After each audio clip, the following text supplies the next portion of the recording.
Living ಟುಗೆದರ್ನಲ್ಲಿ ಕಿರಿಕಾಗಿ ಚಾಕು ಇರಿತ ಆಗಿದ್ದ ಪ್ರಕರಣದಲ್ಲಿ ಚಿಕಿತ್ಸೆ ಫಲಕಾರಿಯಾಗದೆ 28 ವರ್ಷದ ರೇಖಾ ಸಾವನ್ನಪ್ಪಿದ್ದಾರೆ.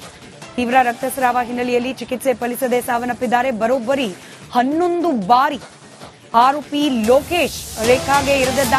ಕಾಮಾಕ್ಷಿಪಾಳ್ಯ ಠಾಣಾ ವ್ಯಾಪ್ತಿಯಲ್ಲಿ ಘಟನೆ ನಡೆದಿದೆ. ಶೀಲಾ ಶಂಕಿಸಿ ಚಾಕು ಇರಿದಂತೆ ಇದೀಗ ಈತನನ್ನ ಬಂಧಿಸಲಿಕ್ಕೆ ಪೊಲೀಸರು ಬಲೆ ಬೀಸಿದ್ದಾರೆ. ಕಾಮಾಕ್ಷಿಪಾಳ್ಯ ಪೊಲೀಸ್ ಠಾಣಾ ವ್ಯಾಪ್ತಿಯಲ್ಲಿ ಪ್ರಕರಣ ದಾಖಲಾಗಿದೆ. ಆರೋಪಿ ಲೋಕೇಶ್ಗಾಗಿ ಹುಡುಕಾಟವನ್ನ ಮುಂದುವರೆಸಿದ್ದಾರೆ.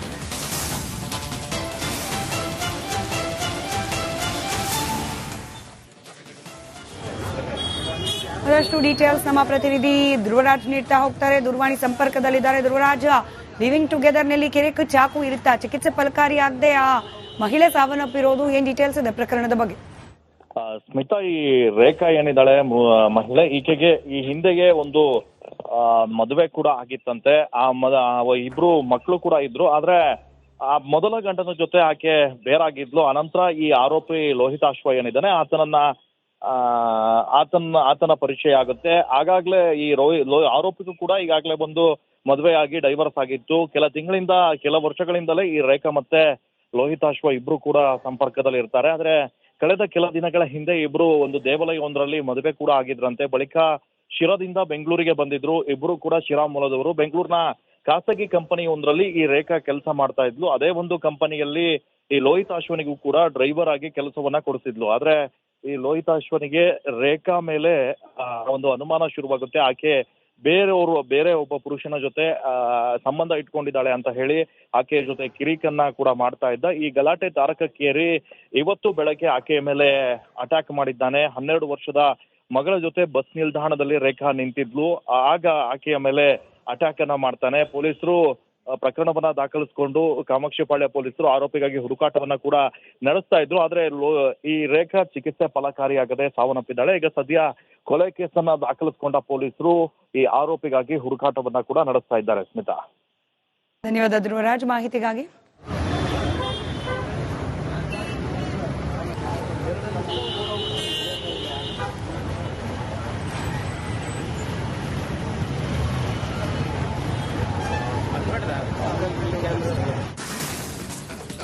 ಲಿವಿಂಗ್ ಟುಗೆದರ್ನಲ್ಲಿ ಕಿರಿಕಾಗಿ ಚಾಕು ಇರಿತ ಆಗಿದ್ದ ಪ್ರಕರಣದಲ್ಲಿ ಚಿಕಿತ್ಸೆ ಫಲಕಾರಿಯಾಗದೆ 28 ವರ್ಷದ ರೇಖಾ ಸಾವನ್ನಪ್ಪಿದ್ದಾರೆ. ತೀವ್ರ ರಕ್ತಸ್ರಾವ ಹಿನ್ನೆಲೆಯಲ್ಲಿ ಚಿಕಿತ್ಸೆ ಫಲಿಸದೆ ಸಾವನ್ನಪ್ಪಿದ್ದಾರೆ. ಬರೋಬ್ಬರಿ 11 ಬಾರಿ ಆರೋಪಿ ಲೋಕೇಶ್ ರೇಖಾಗೆ ಇರಿದಿದ್ದ. ಕಾಮಾಕ್ಷಿಪಾಳ್ಯ ಠಾಣಾ ವ್ಯಾಪ್ತಿಯಲ್ಲಿ ಘಟನೆ ನಡೆದಿದೆ. ಶೀಲಾ ಶಂಕಿಸಿ ಚಾಕು ಇರಿದಂತೆ ಇದೀಗ ಈತನನ್ನ ಬಂಧಿಸಲಿಕ್ಕೆ ಪೊಲೀಸರು ಬಲೆ ಬೀಸಿದ್ದಾರೆ. ಕಾಮಾಕ್ಷಿಪಾಳ್ಯ ಪೊಲೀಸ್ ಠಾಣಾ ವ್ಯಾಪ್ತಿಯಲ್ಲಿ ಪ್ರಕರಣ ದಾಖಲಾಗಿದೆ. ಆರೋಪಿ ಲೋಕೇಶ್ಗಾಗಿ ಹುಡುಕಾಟವನ್ನ ಮುಂದುವರೆಸಿದ್ದಾರೆ.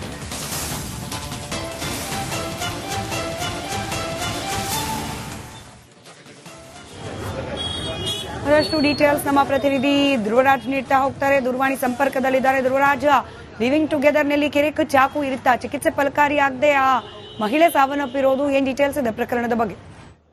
ಸ್ಮಿತಾ, ಈ ರೇಖಾ ಏನಿದ್ದಾಳೆ ಮಹಿಳೆ, ಈಕೆಗೆ ಈ ಹಿಂದೆಗೆ ಒಂದು ಮದುವೆ ಕೂಡ ಆಗಿತ್ತಂತೆ. ಇಬ್ರು ಮಕ್ಕಳು ಕೂಡ ಇದ್ರು. ಆದ್ರೆ ಆ ಮೊದಲ ಗಂಡನ ಜೊತೆ ಆಕೆ ಬೇರಾಗಿದ್ಲು. ಅನಂತರ ಈ ಆರೋಪಿ ಲೋಹಿತಾಶ್ವ ಏನಿದ್ದಾನೆ ಆತನ ಪರಿಚಯ ಆಗುತ್ತೆ. ಆಗಾಗ್ಲೇ ಈ ಆರೋಪಿಗೂ ಕೂಡ ಈಗಾಗಲೇ ಒಂದು ಮದುವೆ ಆಗಿ ಡೈವರ್ಸ್ ಆಗಿತ್ತು.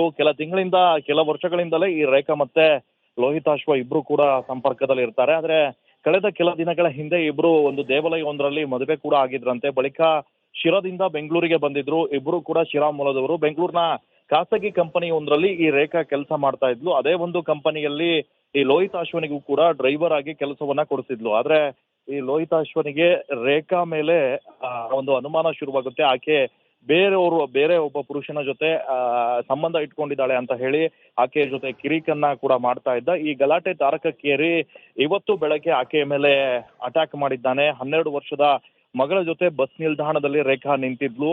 ಆಗ ಆಕೆಯ ಮೇಲೆ ಅಟ್ಯಾಕ್ ಅನ್ನ ಮಾಡ್ತಾನೆ. ಪೊಲೀಸರು ಪ್ರಕರಣವನ್ನ ದಾಖಲಿಸಿಕೊಂಡು ಕಾಮಾಕ್ಷಿಪಾಳ್ಯ ಪೊಲೀಸರು ಆರೋಪಿಗಾಗಿ ಹುಡುಕಾಟವನ್ನ ಕೂಡ ನಡೆಸ್ತಾ ಇದ್ರು. ಆದ್ರೆ ಈ ರೇಖಾ ಚಿಕಿತ್ಸೆ ಫಲಕಾರಿಯಾಗದೆ ಸಾವನ್ನಪ್ಪಿದ್ದಾಳೆ. ಈಗ ಸದ್ಯ ಕೊಲೆ ಕೇಸನ್ನ ದಾಖಲಿಸಿಕೊಂಡ ಪೊಲೀಸರು ಈ ಆರೋಪಿಗಾಗಿ ಹುಡುಕಾಟವನ್ನ ಕೂಡ ನಡೆಸ್ತಾ ಇದ್ದಾರೆ. ಸ್ಮಿತಾ. ಧನ್ಯವಾದ ಧ್ರುವರಾಜ್ ಮಾಹಿತಿಗಾಗಿ.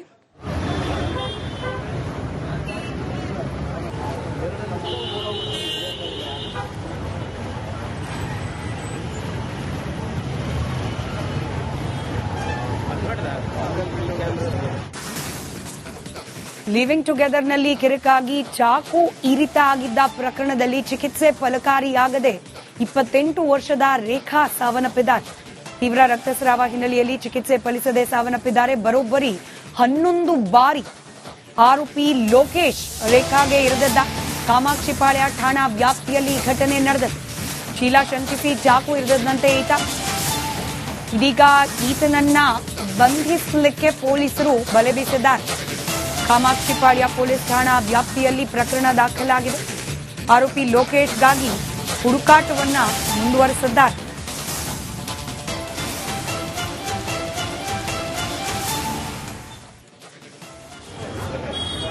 ಅದಷ್ಟು ಡೀಟೇಲ್ಸ್ ನಮ್ಮ ಪ್ರತಿನಿಧಿ ಧ್ರುವರಾಜ್ ನೀಡ್ತಾ ಹೋಗ್ತಾರೆ. ದೂರವಾಣಿ ಸಂಪರ್ಕದಲ್ಲಿದ್ದಾರೆ. ಧ್ರುವರಾಜ್, ಲಿವಿಂಗ್ ಟುಗೆದರ್ನಲ್ಲಿ ಕಿರಿಕ್ ಚಾಕು ಇರುತ್ತಾ ಚಿಕಿತ್ಸೆ ಫಲಕಾರಿಯಾಗದೆ ಆ ಮಹಿಳೆ ಸಾವನ್ನಪ್ಪಿರೋದು, ಏನ್ ಡೀಟೇಲ್ಸ್ ಇದೆ ಪ್ರಕರಣದ ಬಗ್ಗೆ?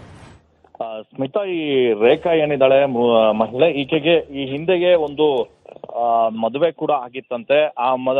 ಇಬ್ರು ಮಕ್ಕಳು ಕೂಡ ಇದ್ರು. ಆದ್ರೆ ಆ ಮೊದಲ ಗಂಡನ ಜೊತೆ ಆಕೆ ಬೇರಾಗಿದ್ಲು. ಅನಂತರ ಈ ಆರೋಪಿ ಲೋಹಿತಾಶ್ವ ಏನಿದ್ದಾನೆ ಆತನ ಪರಿಚಯ ಆಗುತ್ತೆ. ಆಗಾಗ್ಲೇ ಈ ಆರೋಪಿಗೂ ಕೂಡ ಈಗಾಗಲೇ ಬಂದು ಮದುವೆ ಆಗಿ ಡೈವರ್ಸ್ ಆಗಿತ್ತು.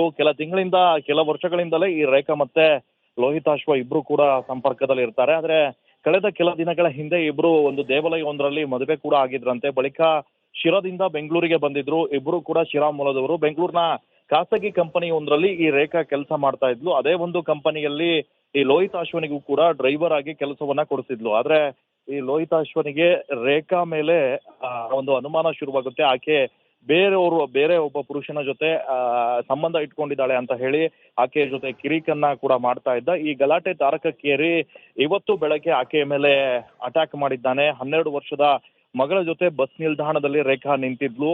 ಆಗ ಆಕೆಯ ಮೇಲೆ ಅಟ್ಯಾಕ್ ಅನ್ನ ಮಾಡ್ತಾನೆ. ಪೊಲೀಸರು ಪ್ರಕರಣವನ್ನ ದಾಖಲಿಸಿಕೊಂಡು ಕಾಮಾಕ್ಷಿಪಾಳ್ಯ ಪೊಲೀಸರು ಆರೋಪಿಗಾಗಿ ಹುಡುಕಾಟವನ್ನ ಕೂಡ ನಡೆಸ್ತಾ ಇದ್ರು. ಆದ್ರೆ ಈ ರೇಖಾ ಚಿಕಿತ್ಸೆ ಫಲಕಾರಿಯಾಗದೆ ಸಾವನ್ನಪ್ಪಿದ್ದಾಳೆ. ಈಗ ಸದ್ಯ ಕೊಲೆ ಕೇಸನ್ನ ದಾಖಲಿಸಿಕೊಂಡ ಪೊಲೀಸರು ಈ ಆರೋಪಿಗಾಗಿ ಹುಡುಕಾಟವನ್ನ ಕೂಡ ನಡೆಸ್ತಾ ಇದ್ದಾರೆ. ಸ್ಮಿತಾ, ಧನ್ಯವಾದ ಧ್ರುವರಾಜ್ ಮಾಹಿತಿಗಾಗಿ.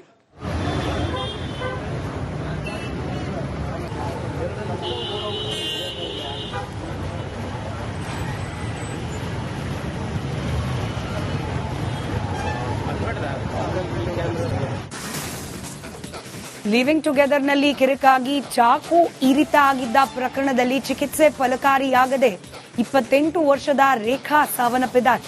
ತೀವ್ರ ರಕ್ತಸ್ರಾವ ಹಿನ್ನೆಲೆಯಲ್ಲಿ ಚಿಕಿತ್ಸೆ ಫಲಿಸದೆ ಸಾವನ್ನಪ್ಪಿದ್ದಾರೆ. ಬರೋಬ್ಬರಿ 11 ಬಾರಿ ಆರೋಪಿ ಲೋಕೇಶ್ ರೇಖಾಗೆ ಇರಿದಿದ್ದ. ಕಾಮಾಕ್ಷಿಪಾಳ್ಯ ಠಾಣಾ ವ್ಯಾಪ್ತಿಯಲ್ಲಿ ಘಟನೆ ನಡೆದಿದೆ. ಶೀಲಾ ಶಂಕಿಸಿ ಚಾಕು ಇರಿದಂತೆ ಈತ. ಇದೀಗ ಈತನನ್ನ ಬಂಧಿಸಲಿಕ್ಕೆ ಪೊಲೀಸರು ಬಲೆ ಬೀಸಿದ್ದಾರೆ. ಕಾಮಾಕ್ಷಿಪಾಳ್ಯ ಪೊಲೀಸ್ ಠಾಣಾ ವ್ಯಾಪ್ತಿಯಲ್ಲಿ ಪ್ರಕರಣ ದಾಖಲಾಗಿದೆ. ಆರೋಪಿ ಲೋಕೇಶ್ಗಾಗಿ ಹುಡುಕಾಟವನ್ನ ಮುಂದುವರೆಸಿದ್ದಾರೆ.